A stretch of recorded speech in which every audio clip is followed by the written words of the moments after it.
Assalamualaikum warahmatullahi wabarakatuh. Sahabat beriman yang dimuliakan Allah Subhanahu wa taala. Semoga kita semua selalu dalam lindungannya. Pendidikan telah menjadi bagian dari sejarah peradaban manusia. Salah satunya adalah dengan hadirnya perguruan tinggi atau universitas. Nama universitas tentu sudah tidak asing lagi di telinga kita. Lembaga pendidikan ini hadir untuk mencetak tenaga profesional, bahkan tenaga peneliti. Namun, pernahkah terlintas dalam pikiran kita dari mana sebenarnya asal-usul sebuah universitas? Simak video ini hingga akhir, semoga ada hikmah yang bisa kita petik.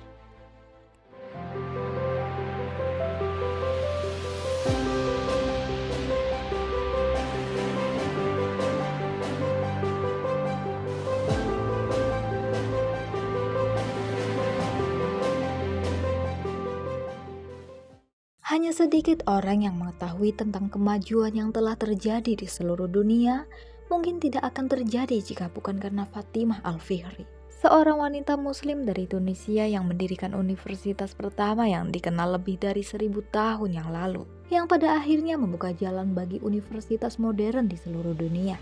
Terletak di kota Fes di Maroko, terdapat Universitas Al-Qarawiyyin, sebuah universitas besar yang mendalami sejarah dan budaya yang telah teruji oleh waktu. Didirikan lebih dari 1000 tahun yang lalu pada tahun 859 Masehi oleh seorang wanita muslim bernama Fatimah Al-Fihri. Universitas ini diakui oleh Guinness World Records sebagai lembaga pendidikan tertua yang ada dan terus beroperasi di dunia. Salah satu lulusan universitas tertua ini adalah Abul Abbas, ahli hukum Muhammad Al-Fasi, sejarawan Muslim Ibnu Khaldun, filsuf Yahudi Moses Maimonides, dan diplomat penjajah Andalusia Leo Africanus. Nama-nama terbuka lainnya yang terkait dengan institusi ini diantaranya adalah seorang ahli hukum Maliki Ibnu Al-Arabi dan astronom Al-Bitruji. Pengaruhnya terhadap pendidikan tinggi dari masjid menjadi pusat pembelajaran telah membuka jalan bagi universitas modern di seluruh dunia. Fatimah Al-Fihri lahir dalam keluarga pedagang yang sangat kaya raya di Tunisia. Pendidikan sangat dihargai di keluarganya. Dia dan saudara perempuannya Maryam diberi pendidikan terbaik, termasuk studi agama, dan keluarganya sangat berkomitmen pada Islam. Pada awal abad ke-9, keluarga Al-Fihri bersama dengan banyak orang Arab lainnya meninggalkan Tunisia dan bermigrasi ke Fes, yang saat itu merupakan kota metropolitan yang sangat ramai. Mereka menetap di distrik Al-Qarawiyyin, dinamai menurut tempat asal mereka, Qairawan di Tunisia. Setelah ayahnya meninggal, Fatimah mewarisi kekayaannya. Alih-alih menghambur-hamburkan untuk dirinya sendiri, Fatimah malah memutuskan untuk menginvestasikan uang itu untuk sesuatu yang bermanfaat. Dia membuat pilihan tanpa pamrih untuk memajukan dunia pendidikan dengan mendanai dan membangun masjid dan madrasah, yang seiring berjalannya waktu berkembang menjadi pusat pendidikan tinggi. Dalam dunia Islam, pendidikan tinggi bersama dengan ilmu agama dan sastra dipraktikkan di masjid, dan terkadang di rumah para mudoris yang sekarang kita sebut sebagai profesor. Mulai dari abad ke-9 Masehi, madrasah terpisah dari mulai didirikan di sebelah masjid. Madrasah ini disebut sekolah yang berarti pengumpul dalam bahasa Arab. Mulai dari aktivitas diskusi agama oleh para cendekiawan muslim yang mencakup berbagai bidang termasuk tata bahasa, logika, kedokteran, matematika, astronomi, kimia, sejarah, geografi, hingga musik. Beragam topik yang disajikan oleh para ilmuwan terkemuka akhirnya mampu menarik perhatian para pelajar dari berbagai belahan dunia. Sejak itulah madrasah berkembang menjadi universitas yang pertama memberikan gelar, dinamai menurut tempat kelahirannya. Universitas Al-Qarawiyyin dibuka pada tahun 859 Masehi. Seiring dengan berkembangnya reputasi, madrasah ini menarik mahasiswa dari jauh dan luas, dan masjid aslinya diperluas untuk menampung mahasiswa yang terus bertambah. Seiring berjalannya waktu, Universitas Al-Qarawiyyin menjadi salah satu institusi pendidikan paling bergengsi di dunia Islam, sampai menarik mahasiswa dari Afrika, Spanyol, dan Mesir.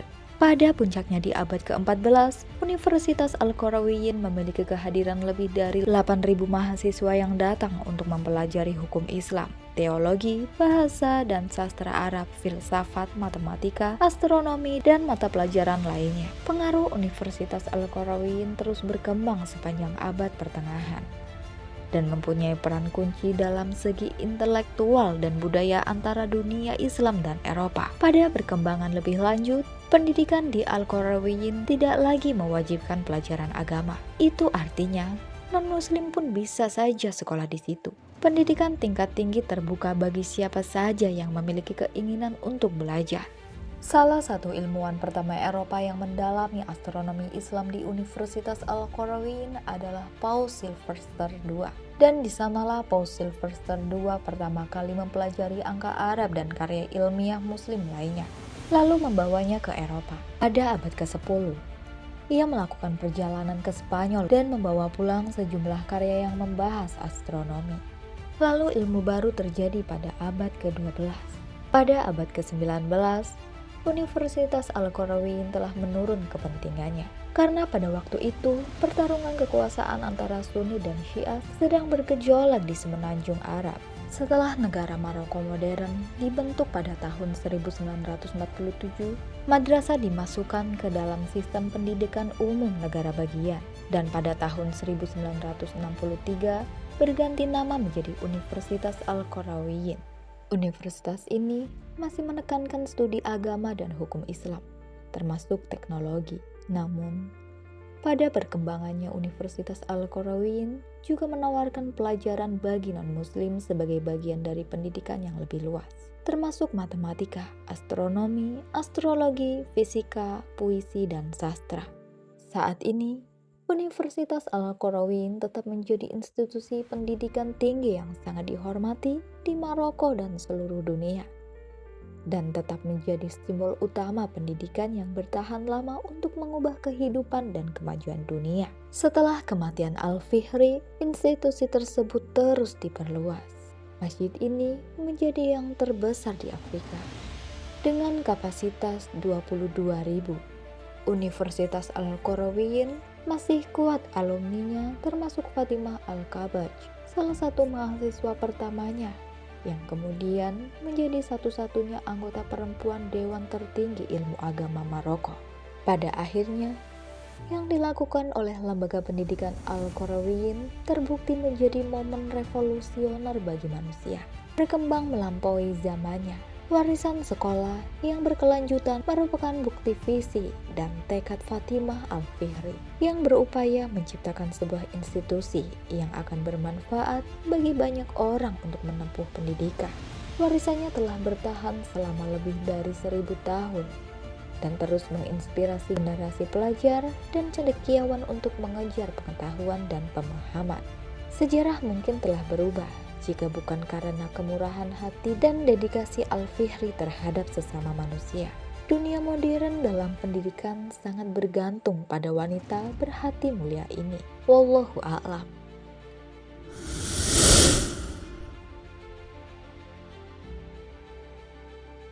Sahabat beriman, Rasulullah SAW berpesan agar setiap perbuatan yang kita lakukan tidak hanya untuk kepentingan diri sendiri, tetapi juga memperhatikan orang lain. Hal inilah yang dilakukan Fatimah Al-Fihri sebagai orang yang peduli, yang tidak hanya mementingkan kesejahteraannya sendiri, tetapi juga untuk kesejahteraan orang lain.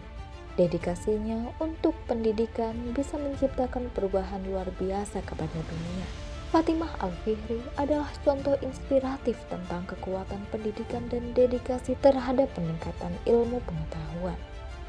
Ia tidak hanya menciptakan sebuah institusi, tetapi juga mewariskan pengaruh yang masih kita nikmati hingga saat ini. Terima kasih telah menonton video ini dan mendengarkan pembahasan mengenai sejarah muslimah yang mendirikan universitas pertama, yaitu Fatimah Al-Fihri. Jangan ragu untuk berbagi pemikiran dan pengalaman sahabat di komentar. Semoga video ini dapat memberikan wawasan lebih mendalam tentang topik kali ini dan menjadi inspirasi bagi kita semua untuk meningkatkan keimanan kepada Allah SWT. Akhirul kalam, wassalamualaikum warahmatullahi wabarakatuh.